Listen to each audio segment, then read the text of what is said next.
Tonight on News 22, NMSU now knows the name of the newest residence hall. Las Cruces Public Schools are celebrating New Mexico Grow Week.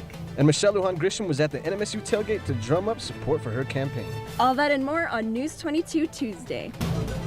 Serving southern New Mexico, this is the award-winning KRWG-TV News 22, where news matters. Good evening, everyone. I'm Melissa Tejas. And I'm Mike Vigil. If you're not registered to vote, you have until midnight to get it done. If you don't, you won't be able to vote in the election on November 6th. Doña Ana County Clerk Amanda Lopez Askin says it's very important for every person who is eligible to vote to make sure to register. Democracy is this very living thing, and if you don't participate, then it becomes stagnant, and who wants that, right? Michelle Lujan Grisham was in town this past Saturday to watch the NMSU football team and meet constituents. Grisham spoke to people about the topics and issues facing them and their communities. Grisham told residents she's ready to lead New Mexico if elected. Voters are ready to transform New Mexico. My job is to make sure that they know that I'm the candidate who's going to be their full-on partner to get that done. Midterm elections in New Mexico are also on November 6th. The Republican candidate for New Mexico governor will be on the NMSU campus tomorrow. Congressman Steve Pierce will be having lunch with students in the Corbett Center Student Union. The event is hosted by the NMSU College Republicans. Pierce has represented the 2nd Congressional District of New Mexico for over 10 years. He is also an NMSU alumnus. KRWG-Public Media will soon be holding a debate between the two candidates for governor. The debate between Democrat Michelle Lujan Grisham and Republican Steve Pierce will air on KRWG on October 21st. We will show it again on October 27th. This will be the first time they've debated in southern New Mexico. The race appears to be much closer than the observers expected. The Emerson College of Boston's political poll shows Lujan Grisham leading Pierce by just 2 points, 42-40, with a nearly 5% margin of error. New Mexico ranks low when it comes to making sure our government is ethical. The Coalition for Integrity released its national report last week. The state ranked in the bottom 10 states when it comes to ethics oversight, restrictions on gifts to public officials, and disclosure of political spending by independent groups. This election, voters will decide if they want independent oversight to monitor these things. Right now, complaints against officials are investigated by elected officials. And the weather's been changing here in Las Cruces. I've brought my jacket out. Danielle is next with our first look at weather.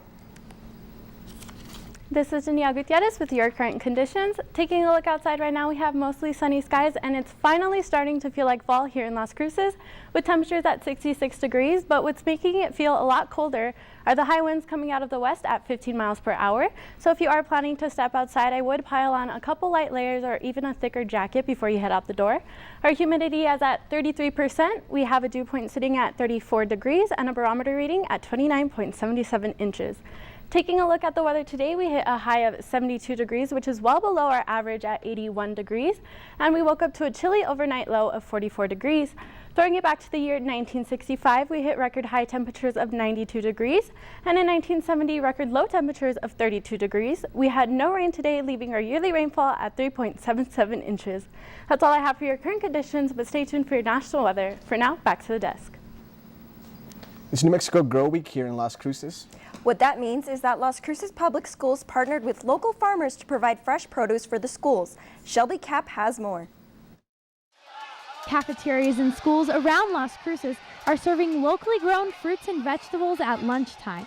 Kids at Highland Elementary dive into fresh, locally grown bell peppers, carrots, tomatoes, celery, and iceberg lettuce. Salad bars are an everyday option in schools, but this week all this food was grown closer to home.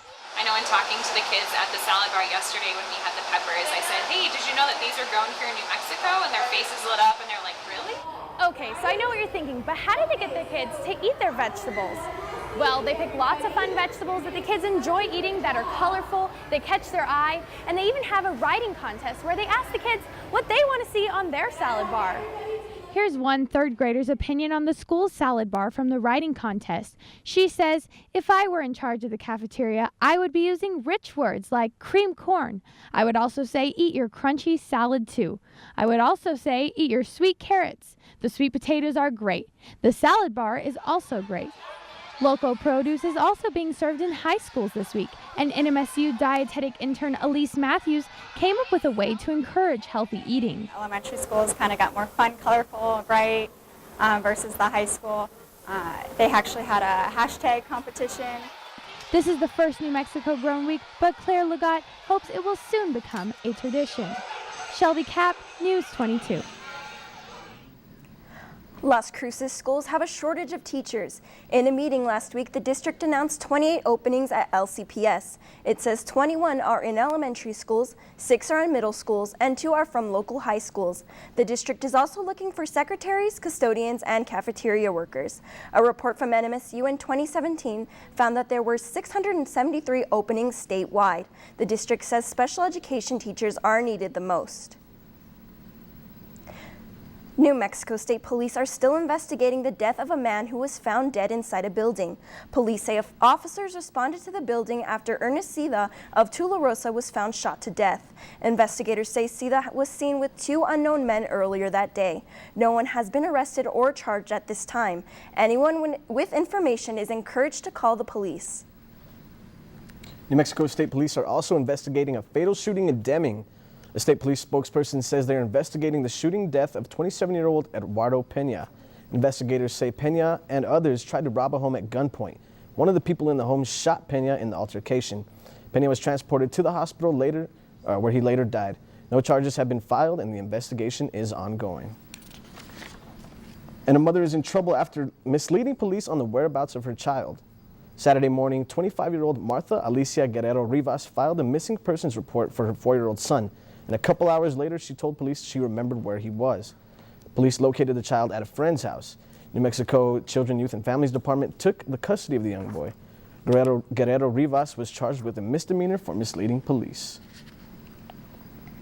And stay tuned, Danielle will be back with your national forecast. And later, we'll be back with more news. More on that when News 22 continues.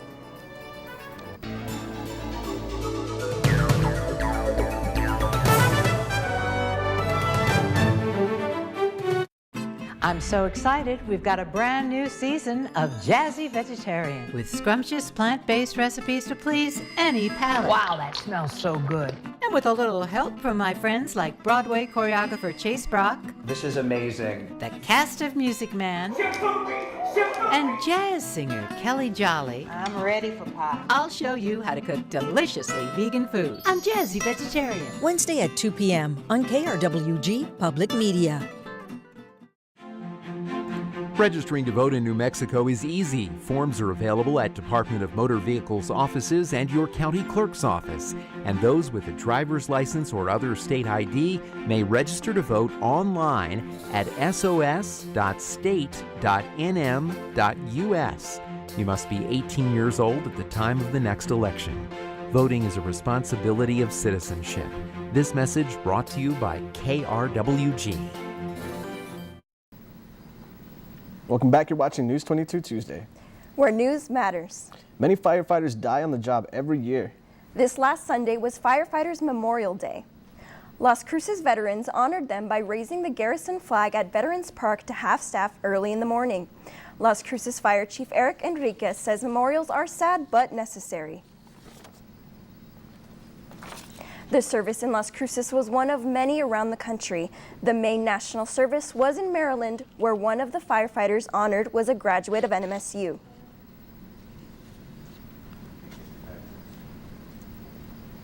Do you know what to do to prevent a fire in your home? The Las Cruces Fire Department has some tips just in case. The department is taking part in National Fire Prevention Week. First, look for places where a fire could start. Listen for the smoke alarm and leave quickly if you hear it. Learn 2 ways out of every room and have a plan. Production giant Netflix is in the final stages of purchasing a studio in Albuquerque. The production studio would be the first of its kind for Netflix. The arrival of Netflix will bring $1 billion in production to the state for the next 10 years. It will also create more than 10,000 jobs in that same time period. Governor Susana Martinez and Mayor Tim Keller say it will create many opportunities for New Mexicans. The latest rocket launch is gaining lots of attention on the West Coast. On Sunday, Elon Musk's company SpaceX launched a Falcon 9 rocket into the California sky. It took off from the Vandenberg Air Force Base and delivered the Argentinian satellite Salcom. The rocket landed safely on the base 8 minutes after takeoff. Many residents posted photos and videos of the rocket as it lit up the night sky. Mosquitoes are pesky little creatures. These tiny blood-sucking flies are known to leave you itchy and in some places leave you infected. But gene editing technology could leave mosquitoes unable to reproduce. Mosquitoes aren't just pesky nuisances. They also carry deadly diseases like Zika virus and malaria. The World Health Organization says 216 million people were infected with malaria in 2016 alone, killing 445,000. But researchers at Imperial College London used gene editing tools to sterilize a population of malaria-carrying mosquitoes. By modifying the double sex gene that determines if a mosquito is male or female, the scientists were able to control how the mosquitoes develop. According to their research published in the journal Nature Biotechnology, the male mosquitoes developed normally, but female mosquitoes were unable to reproduce and didn't develop the long needle-like attachment that sucks out our blood. In the laboratory experiment, 100% of the mosquitoes were affected after several generations, leading to a population collapse. While the experts say this is a step in the right direction, more research is needed to determine what consequences this could have on the food chain and ecosystem. For today's Health Minute, I'm Luis Casares. A group of construction workers in Texas were trying to seek shelter from a sudden storm on Monday. But as the rain poured down in Dallas and the wind whipped through the wooden framing, everything collapsed, trapping 6 workers and killing 1. Marianne Martinez has the details. Hurricane Michael continues to make its way toward the Gulf Coast, picking up strength every step of the way. Now, here along the Panama City Beach coastline, residents are bracing for what is expected to be a Category 3 hurricane by the time it makes landfall. Storm surge expected to be the life-threatening hazard there, and all of this is part of why officials are warning residents that today should be the day they have all their storm preparations in place. I normally laugh these things off, but this one I'm taking a little bit more serious because it does look like it's going to do a direct hit the Panama City area. It could be the first major hurricane to hit the Florida Panhandle in years, and many residents aren't taking any chances. We had people at our doors at 5:30 this morning wanting to come in. We opened at 6. By 6:15, we sold out of every generator we had. Hurricane Michael is threatening more than 300 miles of coast along the Gulf from Florida to Alabama. The storm has been strengthening over the last few days. The National Weather Service says it could hit land as a Category 3 hurricane, packing winds at more than 110 miles per hour. Florida Governor Rick Scott declared a state of emergency for several counties. Mandatory as well as voluntary evacuation orders are already in place for some areas. This storm will be life-threatening and extremely dangerous. We're expecting 4 to 8 inches of rain, and some areas might see 12 inches of rain. And in Alabama, a statewide state of emergency has been declared. Authorities in both states urging residents to heed all warnings. Be cautious of it and get out if you have to. Get safe. We can put a building back. We can't put you back.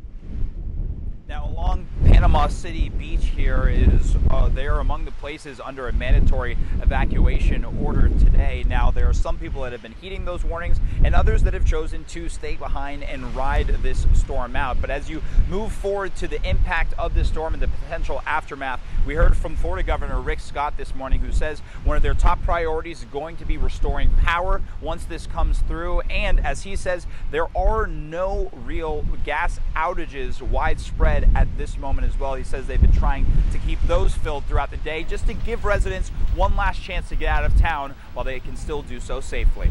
Reporting from Panama City Beach, I'm Omar Jimenez. The victim's cousin said construction workers often take shelter in the very structures where they're working in while they wait out the storm. He's worked construction for close to 20 years, and he says we'll never do that again unless the house is finished. That hurricane sounds devastating. Yeah, it certainly is getting scary for a lot of people on the East Coast. And here to tell us more is Danielle with the first look with weather. Now let's go ahead and take a look at our national forecast. A state of emergency has been declared in Florida, Alabama after Hurricane Michael has transformed into a Category 3 major hurricane. As you can see on my map here, this storm is moving up north, with it bringing heavy rains, strong winds, flooding, and a damaging storm surge. This is expected to hit tomorrow, and it is said to be Florida Panhandle's strongest hurricane in 13 years. Moving on to my next map, we can see the path of the tropical cyclone. Now, note that this path may spread beyond this point, but we can see here that it is expected to start tomorrow afternoon with winds at 125 miles per hour.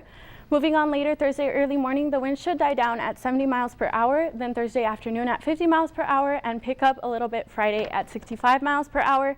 We are forecasting that this is going to be a Category 3 hurricane wind striking the Florida Panhandle. However, it is not out of the question that it can build up to a Category 4 before moving to the coast. So most of these places have been evacuated, but if you have any family or friends that do live around in these areas, give them a call, make sure that they're taking the right safety precautions for this storm. Now in my final map, we're just going to be taking a look at the nation's forecast today. We can see there's cloudy weather all over the nation today. We can start off with our neighboring city, El Paso, Texas at 72 degrees today. We have on the west coast, San Francisco at 66 degrees. Moving up north, we can really see these temperature drops. We have Cut Bank at 40 degrees. And on this side of the map, we have Chicago at 84 degrees, Washington at 82 degrees, and Tampa down here at 89 degrees. Now that's all I have for your national forecast, but make sure to stay tuned for your local temperatures right after this break.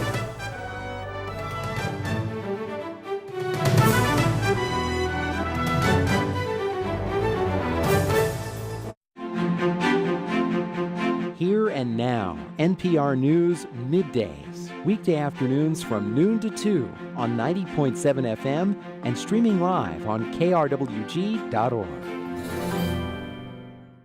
They say an elephant never forgets, but can animals really form lasting bonds with us? This is a totally wild cheetah. Why did she let me do that?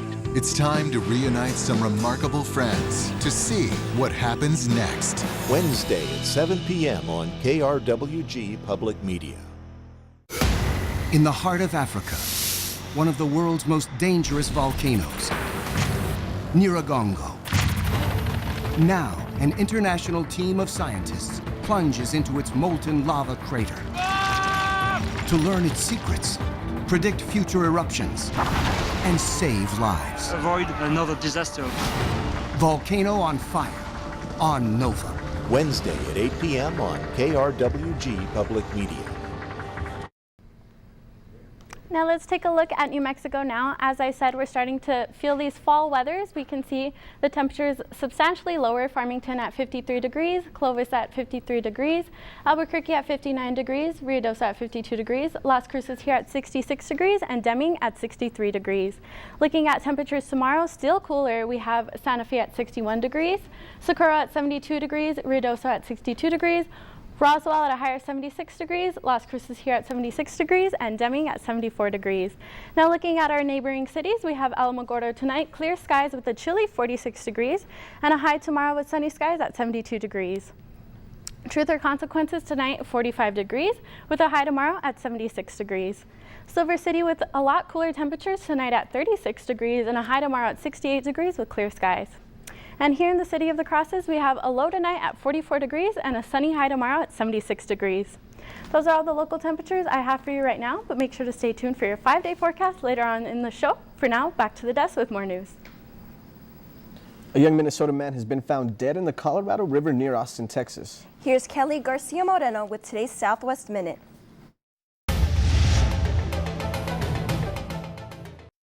The body of 25-year-old Christopher White was located by Texas authorities.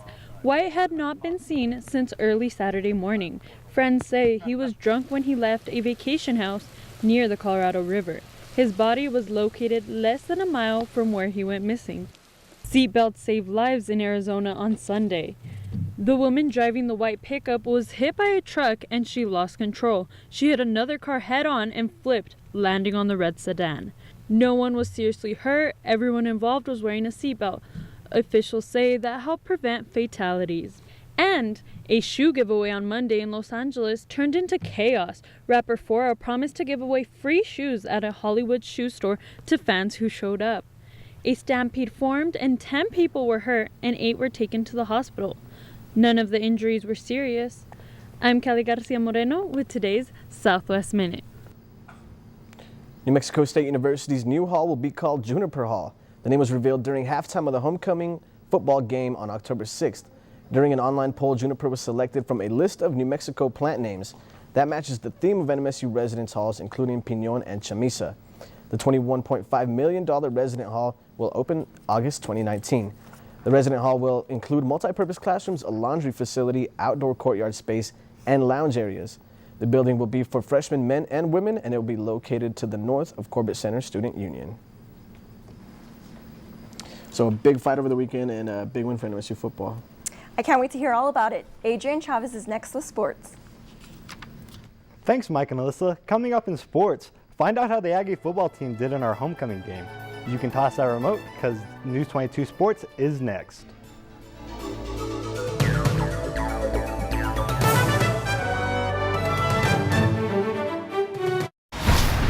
Heading into danger, Armed groups around the volcano. a scientific team explores a once powerful volcano gone eerily quiet. They got a view of the entire volcanic landscape. But will it roar back, deadlier than before, putting lives at risk? We've lowered the probe in. Time may be running out to solve the mystery of Volcano on the Brink on NOVA. Wednesday at 9 p.m. on KRWG-Public Media. On Masterpiece. This is a sorry sight. My nephew should be preparing for the election. Tomelson, would you sit with me a while? Armitage is sick. Falmouth was obliged to choose another candidate. Poldark of Nampara. How dare he? Rowena, do we treat you more kindly now? Are you afraid? More than afraid. George will win, and I will stay, and you will live. Poldark on Masterpiece. Thursday at 8 p.m. on KRWG-Public Media. This is KRWG-TV News 22 Sports.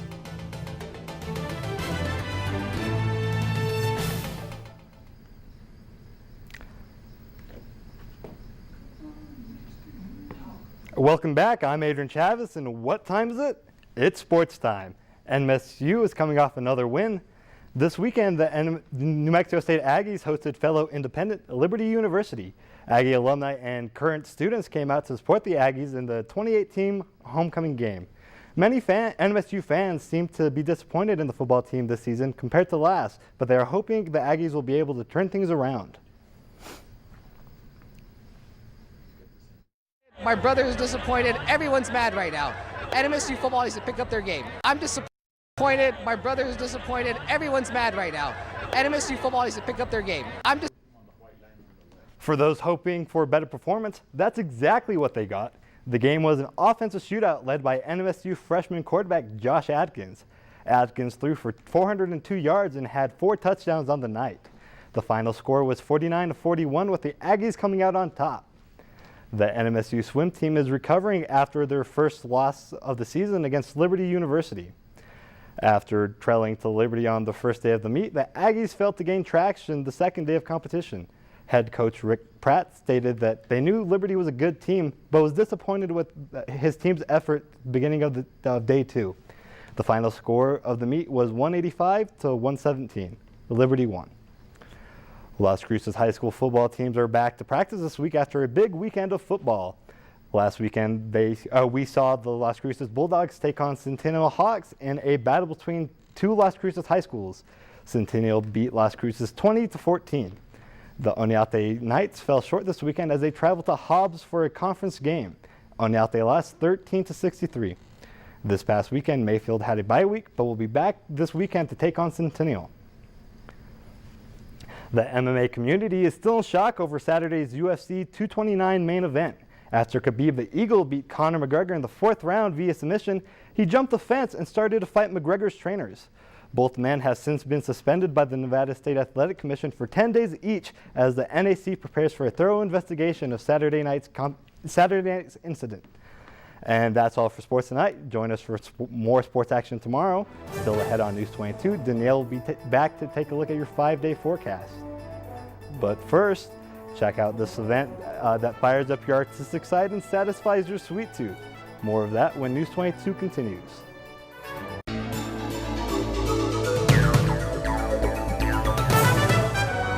On Shakespeare Uncovered, I do love nothing in the world so well as you. Helen Hunt revisits one of Shakespeare's most popular plays. I love it. And the original romantic comedy. Much Ado About Nothing with Helen Hunt on Shakespeare Uncovered. Friday at 8 p.m. on KRWG Public Media. Next time on A Chef's Life. What's your broccoli dish?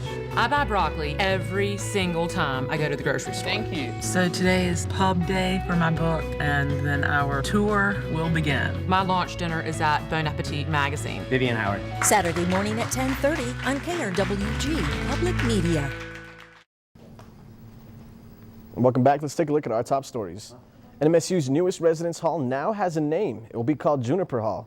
It was chosen out of a list of plant names. Farmers are partnering with LCPS for the first ever Grow Week. The goal is for farmers to get their produce into local schools for kids to eat for lunch. And Michelle Lujan Grisham was in Las Cruces to campaign at the NMSU football game for governor. What do you do to relax in between classes? Sleep? Catch up with your favorite TV shows? How about painting? Students gathered in Aggie Lounge at Corbett Center today to relieve some of the stress of their day. They enjoyed the Halloween-themed cupcakes while painting their own masterpieces. The free NMSU event for full-time students will take place again next Tuesday at the same place from 11 a.m. to 1:30 p.m. Wow, that sounds interesting. I want to get my face painted. Yeah, I wish I'd have known. I'm going to go check it out. Okay, so let's take a look at our 5-day forecast for this week. The temperatures have definitely dropped pretty fast here in Las Cruces, and so we're definitely expecting some cooler temperatures this week and even some rain midweek. So it's a drastic change from last week's hot weather, but I don't know about you guys, but I really love this fall weather. I love Yeah, wearing I'm enjoying a sweater it a lot and too. everything. And don't forget, you can catch all of today's aired stories and our past newscasts on our YouTube page, youtube.com/KRWG News 22. And follow us on Twitter, Instagram, and Snapchat for show updates and the latest on what News 22 is up to. That's all for News 22 tonight. I'm Mike Vigil. I'm Melissa Tejas. And I'm Danielle Gutierrez. Good night.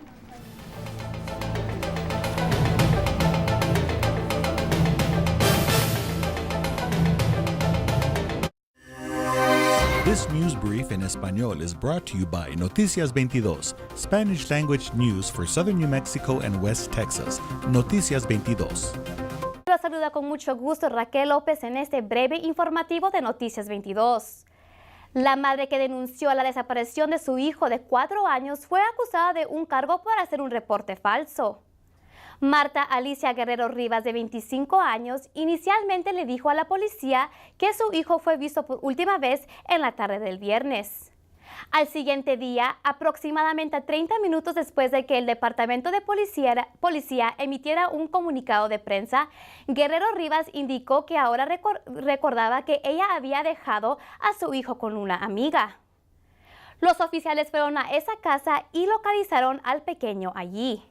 Guerrero Rivas fue arrestada e ingresada en el centro de detención del condado de Doña Ana, donde fue liberada más tarde ese día. En otras noticias, los oficiales del Departamento de Policía de Deming respondieron a una llamada de disparos en una residencia en Diamond Street en Deming, Nuevo México. Varios ocupantes estaban adentro de la residencia. Eduardo Peña, de 27 años, y varios otros sujetos intentaron robar a los ocupantes a mano armada durante el incidente. A su llegada, los agentes descubrieron que 2 sujetos con heridas de bala, uno de los cuales murió más tarde en el hospital. Este incidente continúa bajo investigación a cargo de la Policía del Estado de Nuevo México. Para Noticias 22, Raquel López.